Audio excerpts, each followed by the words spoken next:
بسم اللہ الرحمن الرحیم الحمدللہ رب العالمین والعاقبۃ للمتقین والصلاة والسلام علی اشرف الانبیاء والمرسلین وعلی آلہ وصحبہ اجمعین اما بعد فاعوذ باللہ السمیع العلیم من الشیطان الرجیم بسم اللہ الرحمن الرحیم ولو ان اہل القری آمنوا واتقوا لفتحنا علیہم برکات من السماء صدق اللہ العظیم اللہم صلی علی محمد وعلی آل محمد کما صلیت علی ابراہیم وعلی آل ابراہیم انکا حمید مجید اللہم بارک علی محمد وعلی آل محمد کما بارکت علی ابراہیم وعلی آل ابراہیم انکا حمید مجید رب اشرح لی صدری ویسر لی امری واحلل عقدۃ من لسانی یفقہوا قولی۔ محترم ناظرین کرام، بزرگان دین اور میری عزیز ماؤں اور بہنوں بھائیوں، السلام علیکم ورحمۃ اللہ وبرکاتہ۔ میں آپ کا میزبان عبدالوہاب آپ کو پروگرام گفتگو کے اندر خوش آمدید کرتا ہوں۔ ناظرین، اللہ رب العزت نے انسان کو اشرف المخلوقات بنایا، انسان کو عقل شعور عطا کیا، اللہ تعالیٰ نے انسان کو فہم عطا کیا، اور اللہ تعالیٰ نے انسان کے لیے پوری کائنات کے اندر جو جو اسباب رکھے تھے وہ تمام انسانوں کو اللہ تعالیٰ نے یعنی کسی قسم کی تفریق کے بغیر منصفانہ طور پر تقسیم کیے۔ یہ نہیں ہو سکتا کہ بھئی کسی علاقے کے رہنے والے انسانوں کو اللہ تعالیٰ نے زیادہ عقل مند بنا دیا اور کسی خطے کے رہنے والوں کو کم عقل مند بنایا۔ ایسا نہیں کیا اللہ رب العزت نے۔ اللہ رب العزت نے انصاف کے ساتھ تمام کے تمام انسانوں کو ایک جیسا پیدا کیا اور سب کو وسائل بھی ایک جیسے عطا کیے اور عقل دی، شعور دی۔ ہر انسان کو اللہ تعالیٰ نے دو ہاتھ دیے ہیں۔ یہ جو ہاتھ ہے نا، یہ اللہ تعالیٰ نے انسان کو وہ صفت عطا فرمائی ہے، وہ وصف عطا فرمایا ہے کہ جو کسی اور مخلوق کو اللہ نے نہیں عطا فرمایا ہے، کہ ہاتھوں کا استعمال انسان اتنے بہترین طریقے سے کرتا ہے۔ اور یہ جو کچھ آپ کو کائنات کے اندر تبدیلی نظر آ رہی ہے، یہ کائنات جو آج آپ کے سامنے ڈیولپ ہے، اس میں انسان کے ہاتھوں کا بھی کمال ہے۔ صرف ایک مخلوق ایسی ہے جو بدمانس جس کو کہتے ہیں، یا بندر یا بدمانس، کہ وہ اپنے ہاتھوں کا تھوڑا بہت استعمال کرتا ہے، لیکن وہ ہاتھوں کو یوز کرتا ہے اپنے یعنی چلنے کے لیے بھی۔ تو لیکن انسان واحد ایک ایسی مخلوق ہے کہ جو ہاتھوں کا بھرپور استعمال کرتی ہے۔ میں نے آپ حضرات کو کئی دفعہ پہلے بتایا کہ 3 چیزیں انسان کو دوسری مخلوق سے ممتاز کرتی ہیں۔ سب سے پہلی چیز کیا ہے؟ اللہ تعالیٰ نے انسان کو بولنے کی طاقت عطا فرمائی، علمہ البیان، بیان کرنا سکھایا اللہ تعالیٰ نے۔ اور دوسرا کیا ہے؟ دوسرا اللہ تعالیٰ نے انسان کو لکھنا سکھایا ہے، اور یہ جو لکھنا ہے یہ کوئی اور مخلوق لکھ نہیں سکتی، یہ صرف انسان لکھ سکتا ہے۔ لیکن لکھنا بھی انسان کو سیکھنا ہوتا ہے نا، ہر انسان نہیں لکھ سکتا، وہی لکھ سکتا ہے جو قلم پکڑے اور جس کو سکھایا جائے۔ لیکن انسان جو ہے اس کی یہ اللہ تعالیٰ نے اس کے اندر یہ صلاحیت اور صفت رکھی ہے کہ وہ لکھ سکتا ہے۔ اور تیسرا یہ کہ انسان اپنے ہاتھوں کا استعمال کرتا ہے۔ تو لہذا ناظرین، آپ نے پچھلے دنوں ہمارے جو وزیر مملکت تھے پلاننگ کے، احسن اقبال صاحب، انہوں نے ایک بیان دیا اور انہوں نے کہا کہ جی میں اپنی قوم سے گزارش کروں گا کہ وہ چائے کا استعمال کم کر دیں۔ اچھا، انہوں نے گڈ فیتھ میں کہا ہوگا کہ بھئی چائے کا استعمال کم کرنا چاہیے، کفایت شعاری اختیار کرنی چاہیے، تو اس میں تو کوئی بری بات تو نہیں ہے کہ حقیقتاً انسان کو کفایت شعاری کرنی چاہیے۔ تو میں اسی حوالے سے تھوڑا سا آپ حضرات کے سامنے بیان کرنا چاہوں گا کہ دیکھیں، اللہ تعالیٰ نے قرآن میں اللہ کہتا ہے اَأَنْتُمْ تَزْرَعُونَهُ أَمْ نَحْنُ الزَّارِعُونَ، کہ کیا تم نہیں دیکھتے کہ یہ جو تم کھیتیاں لگاتے ہو کہ یا تم لگاتے ہو یا ہم اگاتے ہیں۔ اللہ تعالیٰ نے وَإِلَى الْأَرْضُ كَيْفَ سُطِحَتْ، اللہ تعالیٰ کہتے ہیں کہ دیکھو میں نے زمین کو کیسے پھیلا دیا، اور پھر اس پہ تم کیا کرتے ہو؟ کھیتی باڑی کرتے ہو۔ دیکھیں، دنیا کے اندر انسان جب آیا تو انسان نے، اور جیسے میں نے پہلے عرض کیا آپ حضرات کو، کل بھی بیان کیا تھا کہ اللہ تعالیٰ نے حضرت آدم علیہ السلام کو وَعَلَّمَ آدَمَ الْأَسْمَاءَ كُلَّهَا، ہر چیز کا علم عطا کیا، نام سکھائے۔ تو یہ اللہ تعالیٰ نے جبلی طور پر انسان کو اس کی فطرت میں یہ بات ڈالی تھی، طبیعت میں یہ بات ڈالی تھی کہ اس نے کھیتی باڑی کرنی ہے، اور یہ اللہ تعالیٰ نے انسان کو سکھا دیا۔ تو اب پہلے انسان سے لے کے اور آج تک ہم دیکھتے ہیں کہ انسان جو ہے وہ چیزیں کیا کرتا ہے، اگاتا ہے۔ دیکھیں قرآن پاک میں اللہ تعالیٰ نے ارشاد فرمایا جب حضرت آدم علیہ السلام کو کہ بھئی تم یہ ہے یہاں پہ رہو جنت کے اندر، اور وَلَا تَقْرَبَا هَٰذِهِ الشَّجَرَةَ، لیکن اس درخت کے قریب مت جانا۔ تو حضرت آدم علیہ السلام کو دکھایا گیا جنت میں کہ درخت بھی کوئی چیز ہوتی ہے اور اس کے اوپر کوئی چیز اگتی ہے، اور وہ جنت کے پھل ہیں۔ اب وہ کیا تھا، گندم تھی یا ایپل سیب تھا، کیا تھا، لیکن قرآن کے اندر شجرہ کا لفظ آتا ہے۔ تو اب یعنی حضرت آدم کو تو پتہ تھا کہ بھئی یہ درخت ہے، اس کے اندر کوئی چیز اگتی ہے۔ تو اللہ تعالیٰ نے انسان کو فطری طور پر یہ بات سمجھا دی کہ تم جب زمین کے اندر تم نے اپنے کھانے پینے کی اجناس کو تم نے اگانا ہے۔ اب اس زمانے سے لے کے آج تک آپ جتنا انسان ترقی کر لے، سائنس ترقی کر لے، کوئی یہ دعویٰ نہیں کر سکتا کہ جی چاول جو ہے وہ اب فیکٹری میں بنتا ہے۔ چاول جو ہے اور وہ زمین میں اگتا نہیں ہے، اس کی کھیتی نہیں ہوتی، بلکہ وہ فیکٹری میں بنتا ہے۔ یا جو ہے وہ گندم جو ہے فیکٹری میں بننا شروع ہو گئی ہے۔ ایسا نہیں ہے کہ جی جو سبزیاں ہیں وہ اب فیکٹری میں بن رہی ہیں، وہ اگیں گی زمین سے ہی۔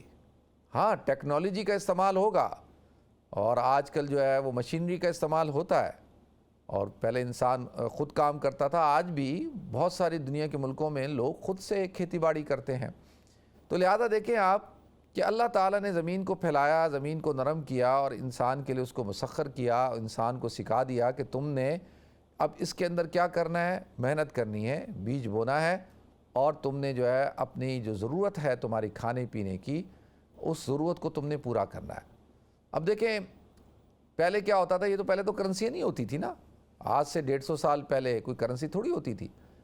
درم دینار ہوتے تھے، اور سونے اور چاندی کے سکے ہوتے تھے، اور وہ بھی بہت زیادہ جو مالدار لوگ ہوتے تھے ان کے پاس ہوتا تھا۔ لیکن پہلے کیا ہوتا تھا کہ کسی کے پاس گندم ہے اور کسی کے پاس تیل ہے، تو وہ گندم لے جاتا تھا، گندم دے دیتا تھا، تیل لے لیتا تھا، گھی لے لیتا تھا، دودھ دے دیا، دودھ کے عوض میں کوئی اور چیز لے لی۔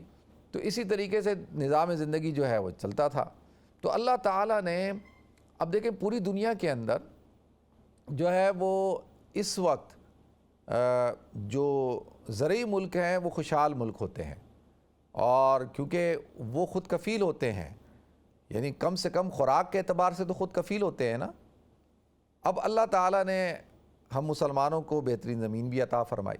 میں صرف پاکستانیوں کی بات کر لوں تو پاکستان دنیا کے اندر واحد ملک ہے جہاں چاروں موسم پائے جاتے ہیں، اور پاکستان بیسیکلی ایک زرعی ملک ہے۔ اب آپ دیکھیں کہ زراعت کے اندر بھی ہم خود کفیل نہیں ہیں، زراعت کے اندر بھی ہمیں گندم بھی امپورٹ کرنی پڑتی ہے، اور ہمیں بہت ساری چیزیں امپورٹ کرنی پڑ جاتی، کبھی کبھی تو ہمیں چینی امپورٹ کرنی پڑ جاتی ہے۔ تو آپ اندازہ کر سکتے ہیں کہ اللہ تعالیٰ نے اتنا اچھا ملک اتنی اچھی لوکیشن پہ دیا، اچھی زرخیز زمین دی، لیکن اس کے باوجود آج ہم اپنی زراعت میں خود کفیل نہیں۔ پھر دوسرا جو وسائل ہوتے ہیں، قدرتی وسائل، ان میں جو مال مویشی ہوتے ہیں وہ بڑی اہمیت کے حامل ہوتے ہیں۔ آج آپ یو کے اندر دیکھیں کہ یعنی کہاں جگہ جگہ پہ فارم بنے ہوئے ہیں۔ میں اکثر عبدالوالی کو یہاں ہیرو میں کرکٹ کلب ہے، وہاں چھوڑنے جاتا ہوں، تو اس کلب کے ساتھ جو ہے فارم ہے، اور وہاں پہ بھینسیں ہیں، گائیں ہیں، بالکل ہیرو کے اندر۔ اور آدمی حیران ہوتا ہے کہ اسی طریقے سے آپ مختلف جگہوں میں چلے جائیں، آپ کو فارم نظر آئیں گے۔ تو یہاں پر باقاعدہ کیٹل فارم ہیں، اور لیمب کے، شیپ کے فارم ہیں، اور اس اعتبار سے اب دیکھیں ڈیری پروڈکٹ، یہ جو اسکینڈینیوین کنٹریز ہیں، خاص طور پہ جو ڈنمارک ہے، یہ پوری دنیا کے اندر اپنی ڈیری پروڈکٹ کو جو ہے وہ ایکسپورٹ کرتا ہے، اور اس کی وجہ سے زر مبادلہ کماتا ہے، اور دنیا کا امیر ترین ملک ہے۔ تو ہمارے ملک کے اندر بھی دنیا کے مختلف قسم کے جو گائے، بیل، بھینس کثیر تعداد میں پائی جاتی ہیں۔ تو کیا وجہ ہے کہ آج ہم جو ڈیری پروڈکٹس ہیں ان کے اندر بھی ہم خود کفیل نہیں ہیں، ہم اپنی ضرورت کو پورا نہیں کر پاتے۔ اچھا، پھر اس ڈیری پروڈکٹ سے کئی چیزیں منسلک ہیں، صرف دودھ ہی نہیں ہے، اس سے دودھ، مکھن، پھر اس سے چیز، پھر دیسی گھی، یہ ساری چیزیں ہیں. لیکن آپ دیکھ لیں، اچھا پھر اس کے بعد، یہ تو میں ڈیری پروڈکٹ کی بات کر رہا ہوں، پھر جو ہے وہ بیف ہے، پھر لیم ہے، پھر اس کا گوشت ہے. آج گوشت کی قیمت کہاں سے کہاں پہنچ چکی، بیف کہاں سے کہاں پہنچ چکا. تو لہذا اب دیکھیں یہ ساری چیزیں کیا ہیں، قدرتی ہیں، اور اللہ تعالیٰ نے اس کے اندر برکت رکھی ہے. اب تیسرے نمبر پہ آپ آ جائیں، یہ جو ہمارے ملک کے اندر آپ دیکھیں پہاڑ ہیں، آبشاریں ہیں، دریا ہیں، بارشیں ہوتی ہیں. ابھی بارش ہوئی ہے تو سیلاب آ گیا، کیونکہ ہمارے یہاں ڈیموں کا کوئی سسٹم نہیں ہے، پانی کو ذخیرہ کرنے کا کوئی نظام نہیں ہے. تو اللہ تعالیٰ نے وافر مقدار میں ہمیں یہ ساری چیزیں دی ہیں، لیکن وہ ہمارے لیے نعمت نہیں بلکہ ایک زحمت بن جاتا ہے. وہ سارا پانی جو ہے وہ ضائع ہو جاتا ہے، بلکہ طغیانی آ جاتی ہے، ندی نالے بہہ جاتے ہیں، گاؤں کے گاؤں جو ہے ڈوب جاتے ہیں. تو لہذا دیکھیں ناظرین، یہ جو ساری چیزیں ہیں، ان چیزوں کے، اور پھر اس کے بعد کفایت شعری بہت ضروری چیز ہے. حضور نے فرمایا ہے کہ الاقتصاد فی المعیشہ، تو یہ جو الاقتصاد فی النفقہ نصف المعیشہ، کہ اپنے اخراجات کے اندر جو میانہ روی کو اختیار کرنا آدھی معیشت ہوتی ہے. تو وہ بھی ہمارے ہاں نظر نہیں آتا کہ ہم جو ہے وہ کس طریقے سے جو ہے وہ اپنا ایک سسٹم بنائیں، نظام بنائیں، اور کس طریقے سے جو ہے ہمارے اخراجات ہونے چاہیے، کتنی ہماری انکم ہے، کتنے ہمارے جو ہے اخراجات ہیں. کوئی ایک نظام نہیں ہے. آج میں بالکل اب ادھیڑ عمر ہو گیا ہوں، بچپن سے دیکھ رہا ہوں کہ جب چھوٹے تھے تو ہم دیکھتے تھے کہ بجلی جاتی تھی، آج بھی بجلی جاتی ہے. ہم چھوٹے تھے تو دیکھتے تھے پانی نہیں آتا تھا، آج بھی پانی نہیں آتا. ہم چھوٹے تھے تو دیکھتے تھے کہ بارشیں آتی ہیں، بارشیں ہوتی ہیں، سیلاب ہو جاتا ہے، آج بھی وہی صورتحال ہے. اور اس زمانے میں بھی جو ہے وہ پیٹرول کے لیے لائنیں لگتی تھی، آج بھی پیٹرول کے لیے لائنیں لگتی ہیں. مٹی کے تیل کے لیے لائنیں لگتی تھی، آج بھی مٹی کے تیل کے لیے لائنیں لگتی ہیں. یعنی ہم دیکھیں اس میں بحیثیت قوم ہم جو ہے وہ ایک ناکام قوم بن چکے ہیں، اور بحیثیت فرد کے تو ماشاءاللہ ہم سب کامیاب ہیں. یہی پاکستان کا کوئی شہری نکلتا ہے پاکستان سے، تو آپ دنیا کے جس ملک میں جائیں گے اس ملک میں وہ کامیاب آپ کو نظر آئے گا، وہ بہترین خوشحال ہوگا، سکسیسفل ہوگا، اس کے بعد بہترین کاروبار ہوگا، ایک اچھی زندگی گزار رہا ہوگا. اور جیسے ہی وہ پاکستان میں ہوتا ہے تو پاکستان کے اندر جو سسٹم ہے، نظام ہے، تو وہ بالکل ہی جو ہے وہ وہاں پہ وہ ٹھپ ہو جاتا ہے. وہ وہاں دیکھیں جو قوم اور جس معاشرے کے اندر نوجوان مایوس ہو جائے، ہماری کتنی بڑی بدقسمتی ہے کہ دنیا کا 7واں یا 5واں بڑا ملک ہے ہم. اس وقت ہماری جو آبادی ہے وہ 32 کروڑ کے قریب آبادی ہے اتنی، اور اس کے اندر اکثریت نوجوانوں کی ہے، اور تقریباً 2.5 سے 3 کروڑ مڈل کلاس ہے. وہ مڈل کلاس آہستہ آہستہ ختم ہو رہی ہے. تو اتنی بڑی مارکیٹ، اتنی بڑی معیشت، اتنا بڑا ملک اور نوجوان، اور وہاں یہ صورتحال ہے کہ لوگ مایوس ہیں، لوگ جو ہے وہ پریشان ہیں. آج جو ہے وہ ایک نوجوان یہاں سے گیا اور اس نے ہمیں جاب کے لیے اپلائی کیا، تو وہ برٹش ہے لیکن وہ وہاں گیا، وہاں رہتا تھا. تو اس سے میں پوچھا کہ بھائی تم یہاں کیوں آنا چاہتے ہو واپس؟ اس نے کہا کہ بھائی وہاں پہ تو لائٹ ہی نہیں ہے، لوگ کام کرا لیتے ہیں، پیسے نہیں دیتے، اور جو ہے وہ اتنے زیادہ چیلنجز ہیں، ہر وقت انہی مسائل میں ہم گھرے رہتے ہیں، تو کام کیا کریں گے؟ تو لہذا دیکھیں جو نوجوان گئے اور وہاں جا کر حالات کو بہتر کرنا چاہتے ہیں، لیکن وہ بھی مایوس ہو رہے ہیں. تو عرض یہ کرنی ہے کہ دیکھیں کتنا آسان کام ہے کہ آپ کہہ دیتے ہیں، آپ وزیر ہیں، آپ کہتے ہیں کفایت شعری اختیار کرو. تو کفایت شعری کون اختیار کرے گا؟ وہ تو آپ نے اختیار کرنی ہے، یہ تو حکمرانوں نے اختیار کرنی ہے. مجھ سے پوچھا گیا کہ بھائی کوئی وے فارورڈ بتاؤ کہ کس طریقے سے ہم جو ہے وہ IMF کے چنگل سے نکل سکتے ہیں.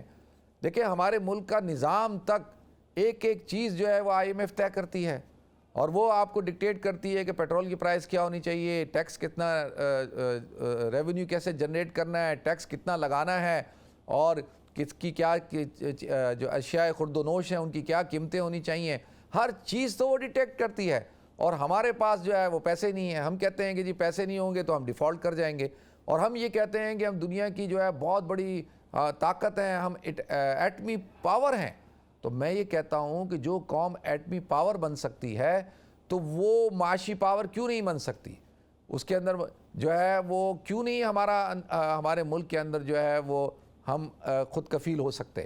دیکھیں ابھی پچھلے دنوں آپ حضرات نے سری لنکا کے اندر دیکھا کہ سری لنکا کی کیا صورتحال ہوئی, وہ ڈیفالٹ کر گیا اور کیا صورت ہے. لیکن اس کے بعد کی خبریں نہیں آپ لوگ پڑھتے, نہ سنتے ہیں, نہ آپ کو دکھائی جاتی ہیں کہ وہاں کی جو حکومت تھی, جو ریاست تھی, اس نے فوجیوں تک کو جو ہے وہ لگا دیا ہے کھیتی باڑی کے اوپر.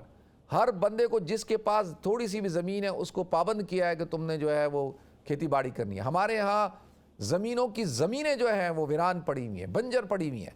گاؤں دیہاتوں کے اندر آپ چلے جائیں اور ان کو بولیں کہ بھائی یہ تمہارے پاس زمین ہے, اس پہ تم کھیتی باڑی کرو, وہ کہتا ہے یار چھوڑو, کیا ضرورت ہے کھیتی باڑی, بس آپ مجھے وہاں سے 200 پاؤنڈ بھیجو تو میرا گزارا چلتا رہے. اچھا بھائی میں تمہیں پیسے دیتا ہوں, تم یہ تمہارے پاس زمین ہے, اس زمین پہ بکریاں پال لو. تو میرا ایک رشتہ دار کہتا ہے پاگل ہو گئے مفتی صاحب, بکریاں بھی کوئی پالنے کی چیز ہے, اس کو پالوں گا سارا دن اس کے پیچھے بھاگتا رہوں گا. تو میں نے کہا ابھی تم کیا کرتے ہو, سارا دن تم بستر پہ بیٹھے رہتے ہو, تو تمہارے پاس کرنے کو کچھ نہیں, تو یہ بکریاں پالو, اللہ برکت دے گا. تو وہ سمجھ رہا ہے میں مذاق کر رہا ہوں, اور اس کو یہ پتہ ہی نہیں ہے کہ اس کے پاس جو زمین ہے اس زمین پہ وہ کتنی کھیتی باڑی کر سکتا ہے. کم سے کم خود کفیل تو ہو جائے گا. بکریاں پالے گا تو بکریاں دودھ دیں گی, اور پھر اس کے بعد کھیتی باڑی کرے گا تو کچھ اجناس, کوئی گندم آئے گی, اور گھر کے اندر بچے کم سے کم اصلی دودھ پئیں گے, اور بکریاں بچے دیں گی, اور وہ بچے جو ہے مارکیٹ میں بیچنا, اس کو کاٹ کے کھانا, اللہ تعالیٰ کتنی برکتیں دے گا. لیکن وہ مزاج ہی بدل چکا ہے. اور یہ کیونکہ گھروں کے اندر ٹی وی موجود ہے اور ٹی وی پہ ڈرامے دیکھتے ہیں, ان ڈراموں کے اندر وہ بڑے بڑے محلات دکھاتے ہیں, بڑی بڑی گاڑیاں دکھاتے ہیں, اور بڑے بڑے گھر دکھاتے ہیں, خوبصورت لڑکیوں کو دکھاتے ہیں, عشق و معشوقی کی چیزیں دکھاتے ہیں. تو وہاں کا نوجوان اور وہاں کی لڑکی کوئی کام ہی نہیں کرنا چاہتے, وہ کچھ کرنے ہی نہیں, وہ کہتے ہیں بھائی کسی طریقے سے ہمیں یہاں سے نکال دو, باہر بھیج دو. تو لہذا ناظرین دیکھیں یہ ہم نے کتنی بڑی زیادتی کی اس ملک کے ساتھ, کہ جس ملک کو ہم نے اسلام کے نام پہ بنایا تھا تو نہ وہاں پہ اسلام نظر آتا ہے, اور نہ وہاں پر جو ہے معاشی استحکام نظر آتا ہے, اور بدحالی ہے, ہر آدمی وہاں پریشان ہے. آپ فون کر لیں تو وہ آپ کو ایسے ایسے واقعات سنانا شروع کر دے گا کہ آپ پریشان ہو جائیں گے. تو اس کی وجہ کیا ہے, کیا یعنی کیوں ہم اس ملک کو ایک خوشحال ملک نہیں بنا سکے. دیکھیں آپ کے گھر کے اندر اگر پرابلمز ہوتی ہیں نا, تو وہ یہ نہیں ہوتا کہ بیوی شوہر کے اوپر الزام دینا شروع کر دے, اور شوہر بیوی کے اوپر الزام دینا شروع کر دے, اور ایک بھائی دوسرے بھائی کے اوپر الزام دینا شروع کر دے. تو الزام تراشیوں سے کیا گھر ٹھیک ہو سکتا ہے؟ الزام تراشیوں سے کیا خاندان ترقی کر سکتا ہے؟ کبھی ترقی نہیں کر سکتا. آپ سب کو اپنی اپنی ذمہ داری کو سمجھتے ہوئے محنت کرنی ہوتی ہے, ہر شخص کو اپنا ایک رول ادا کرنا ہوتا ہے. یہ نہیں ہوتا کہ جی وہ ایک دوسرے کے اوپر الزام تراشیاں کرتے رہیں. یہ تو بڑا اچھا طریقہ ہے کہ جو ہے وہ سارا ملبہ جو ہے پولیٹیشنز پہ ڈال دیا جائے, اور پولیٹیشن کو ذمہ دار ٹھہرا دیا جائے, اور لیکن اصل کردار جو ہے وہ اور قوتوں کا ہو, اور جو ہے دوسری قوتیں جو ہے وہ مزے کرتی رہیں. کبھی کوئی آپ دیکھیں کہ ہمارے ہاں جو بیوروکریٹ جو زندگی گزارتا ہے, اور بیوروکریٹ کو جو آسائشیں حاصل ہیں, جو مراعات حاصل ہیں, اور جو اس کا لیونگ آف اسٹینڈرڈ ہے, اور جو اس کا شاہانہ انداز ہے, تو کوئی آدمی کسی بیوروکریٹ کو آج تک برا کہتا ہوا نظر نہیں آئے گا, اور کبھی کوئی آدمی کسی جج کو برا کہتا ہوا نظر نہیں آئے گا, اور کبھی کوئی آدمی جو ہے وہ کسی فوج کو, کیا فوجی جنرل کو, عام فوجی نہیں, جو بڑے بڑے جنرلز ہیں, جو کور کمانڈرز ہیں, اور جو ان کی آسائشیں ہیں, ان کو کوئی برا بلا کہتا ہوا نظر نہیں آئے گا. اور صرف سارا نزلہ کس پہ اترے گا؟ پولیٹیشن پہ اترے گا, کیونکہ پولیٹیشن کے اوپر ڈال دو یہ خراب بچہ ہے. ایک گھر کے اندر ایک بچہ ہوتا ہے نا, تو ساری بیچارہ سب دوسروں کی شرارتیں بھی وہ سارے اسی کے کھاتے میں ڈالتے ہیں. اور ہم جس ملک کے اندر رہتے ہیں, دیکھیں ناظرین, یہاں پر ایک اسٹرانگ پولیٹیکل سسٹم ہے, جمہوری سسٹم ہے, اور یہاں پہ تو میں آپ سے اگر پوچھوں کہ ہمارے چیف جسٹس کا نام کیا ہے, ہمیں تو وہ بھی نہیں پتا. ہمارا جو chief of the army staff ہے, چیف آف نیول اسٹاف ہے, اے مارشل, ہمیں اس کا نام بھی نہیں پتا. ہم نے تو آج تک دیکھی نہیں, میں نے تو آج تک یہاں پہ دیکھی نہیں کہ فوجی گاڑیاں نظر آ رہی ہوں, اور جو ہے مجھے تو یہ بھی نہیں پتا کہ یہاں جج کون ہے, چیف جسٹس کون ہے. تو لہذا دیکھیں وہاں پر کیا ہوا کہ ہم اللہ تعالیٰ نے ایک نعمت عظمی ہمیں عطا کی. قرآن کہتا ہے وَلَوْ أَنَّ أَهْلَ الْقُرَىٰ آمَنُوا وَاتَّقَوْا لَفَتَحْنَا عَلَيْهِمْ بَرَكَاتٍ مِّنَ السَّمَاءِ, کہ جب کسی علاقے والے لوگ جب وہ کیا کرتے ہیں, تقوی اختیار کرتے ہیں, ایمان لاتے ہیں, تقوی اختیار کرتے ہیں. تقوی کا کیا مطلب ہے؟ یہ نہیں کہ جی آپ جو ہے وہ کتنی شرمندگی کی بات ہے کہ ایک صاحب مجھ سے کہہ رہے تھے کہ لوگ یہاں پہ نماز زیادہ پڑھتے ہیں, لوگ عمرہ اور حج کرنے زیادہ جاتے ہیں, لیکن جو ہے مالی معاملات اور اخلاقی طور پر اور جو ہے وہ مالی لین دین میں جو ہے وہ ٹھیک نہیں ہے، ہماری معاشرت ٹھیک نہیں ہے، ہماری معیشت ٹھیک نہیں ہے، ہمارا جو معاملات ہیں وہ معاملات ہمارے خراب ہیں، تو یہ بات سمجھ میں نہیں آتی کہ بھئی آپ اللہ کو راضی کرنا چاہتے ہیں نماز پڑھنے کے ذریعے سے، اور لیکن آپ اللہ کو ناراض کرتے ہیں حرام کھانے سے۔ آپ اللہ کو راضی کرنا چاہتے ہیں عمرہ کرنے جانے سے، لیکن آپ اللہ کو ناراض کرتے ہیں ملاوٹ شدہ مال بیچنے سے۔ آپ جو ہے وہ حج کر کے حاجی کہلوانا چاہتے ہیں، لیکن آپ ذخیرہ اندوزی کر رہے ہیں اور مارکیٹ کے اندر آرٹیفیشل شارٹیج پیدا کرتے ہیں۔ آپ جو ہے وہ سٹہ چلاتے ہیں، آپ جو ہے وہ یعنی مصنوعی طور پر کھانے پینے کی جو چیزیں ہیں ان کی شارٹیج کر کے ان کی قیمتیں بڑھا کر بیچتے ہیں۔ اب آپ مجھے بتائیں رمضان کے اندر آپ جو ہے افطار کا دسترخوان تو لگانا چاہتے ہیں، اور لیکن آپ رمضان کے اندر ہی جو ہے وہ ذخیرہ اندوزی کر کے اور چیزوں کو مہنگا کر کے بیچتے ہیں، تو اس دسترخوان کا فائدہ کیا ہوگا؟ تو عرض یہ کرنا ہے کہ حضور اکرم صلی اللہ علیہ وسلم نے دیکھیں کس طریقے سے امت کو خوشحال کیا، صحابہ کرام کو خوشحال کیا۔ آپ نے جو ہے وہ صبر کرنے کی تلقین کی، آپ نے شکر کرنے کا مادہ پیدا کیا، آپ نے جو ہے وہ ایجوکیشن کو فروغ دیا، آپ نے بھائی چارگی کو فروغ دیا، آپ نے جو ہے لوگوں کے اندر امانت داری اور دیانت داری کو پیدا کیا، آپ نے لوگوں کے اندر سچائی کو پیدا کیا۔ دیکھیں مارکیٹ کے لوگ جو ہے شام کو جب دکانیں بند کرتے ہیں تو سارا کچرا اپنی دکانوں کے باہر پھینکتے ہیں اور صبح آ کر شور کرنا شروع کر دیتے ہیں کہ جی گلیاں گندی ہو رہی ہیں۔ وہ بھائی آپ نے گندی کی، آپ خود اپنی مدد آپ کے تحت بھی تو کر سکتے تھے۔ ہم اپنے گھروں سے جو ہے کچرا اٹھا کر سامنے والے کے گھر کے اوپر پھینک دیتے ہیں، وہ آپ کے گھر کے سامنے پھینک دیتا ہے، اور جو ہے وہ پان کھاتے ہوئے پان کی پیک پھینکتے ہیں اور کہتے ہیں نظافہ نصف الایمان، کہ صفائی نصف ایمان ہے۔ پہلے پیک تھوکتے ہیں اور پھر اس کے بعد کہتے ہیں بھائی صفائی جو ہے وہ نصف ایمان ہے۔ ہمارے جو ہے مسجدوں کے باتھ روم گندے، ان کے وضو خانے گندے، جس ملک کی مسجدوں کے باتھ روم گندے ہوں اور وضو خانے گندے ہوں، تو مجھے آپ بتائیں ان کو کہا جا رہا ہے کہ بھئی آپ نماز پڑھنے کے لیے آئیں، پاک صاف ہو کر آئیں۔ وہ پاک صاف کہاں سے ہو کر آئیں گے؟ دیکھیں یہ جو چیزیں ہیں جب تک ہم ٹھیک نہیں کریں گے، اور ہمیشہ اوپر سے لے کے نیچے تک ہر شخص کو ٹھیک ہونا پڑے گا۔ یہ نہیں ہے کہ جی ایک طبقے کو ٹھیک کر لیا جائے، پولیٹیشین ٹھیک ہو جائے، اب ملک جو ہے وہ ایک راستے پہ چل پڑتا ہے، استحکام آنا شروع ہو جاتا ہے، معاملات ٹھیک ہونا شروع ہو جاتے ہیں، ہر چیز جو ہے وہ ٹھیک کنٹرول میں آتی ہے، تو آپ جو ہے اٹھا کے الٹ پلٹ کر دیتے ہیں۔ اب آپ کو کوئی پوچھنے والا نہیں، کیونکہ آپ جو ہے طاقتور ہیں، تو لہذا پھر آپ کو اس سے غرض کوئی نہیں۔ تو خدا را میری گزارش یہ ہے کہ ہم سب اپنے رویے کو بدلیں۔ دیکھیں وہ جو احسن اقبال صاحب نے بات کی، انہوں نے بات تو کر دی، کیا انہوں نے کبھی اس چائے کے بارے میں سوچا ہے کہ یہ چائے نے غریب کا بھرم رکھا ہوا ہے؟ پاکستان کے اندر لوگ جو ہے وہ بیچارے، کوئی مہمان آ جائے تو ایک چائے پلا کے اپنا بھرم پورا کر لیتے ہیں، اور صبح ناشتے کے اندر رات کی باسی روٹی کو اس چائے کے اندر ڈبو کر جو ہے وہ اپنے دن کا آغاز کرتے ہیں۔ یہ جو مزدور دوپہر کو چائے پیتے ہیں نا، وہ اس لیے پیتے ہیں تاکہ چائے پینے سے ان کی بھوک ختم ہو جائے اور وہ دوپہر کا کھانا جو ہے وہ نہ کھائیں، وہ پیسے بچا لیں تاکہ رات کو اپنے بچوں کو کھلا سکیں۔ جو گھروں کے اندر بوڑھے لوگ ہیں وہ خوراک اور ایسی غذائیں استعمال نہیں کر سکتے، ان سے پوچھیں، ان کے لیے یہ جو چائے ہے، یہ چائے جو ہے ان کے لیے خوراک کا کام کرتی ہے، اور آپ نے جو ہے وہ اٹھا کر آپ کہہ رہے ہیں جی چائے بھی کم پئیں۔ تو دیکھیں یہ بات، اور پھر اس سے انڈسٹری کتنی بڑی ہے۔ آپ یہ کیوں نہیں کرتے کہ آپ جو ہے وہ پاکستان کے اندر ان علاقوں میں جہاں چائے لگائی جا سکتی ہے تو وہاں چائے کیوں نہیں لگاتے؟ آپ چائے لگائیں وہاں پہ۔ دنیا کے اندر کوئی ملک ایسا نہیں ہے جہاں پر چائے نہ پی جاتی ہو۔ ہاں آپ یہ ضرور کہیں کہ بھئی دودھ والی چائے جو ہے وہ نقصان دہ ہوتی ہے، جیسے ہمارے ہاں صبح خیبر پختونخوا میں، بلوچستان میں اور جو ہے چلاس گلگت وغیرہ میں لوگ جو ہے وہ بغیر دودھ کی چائے پیتے ہیں، اس کے فوائد بتائیں۔ تو یہ کیا طریقہ ہوتا ہے کہ جی آپ جو ہے وہ اس قسم کی بات کر دیں؟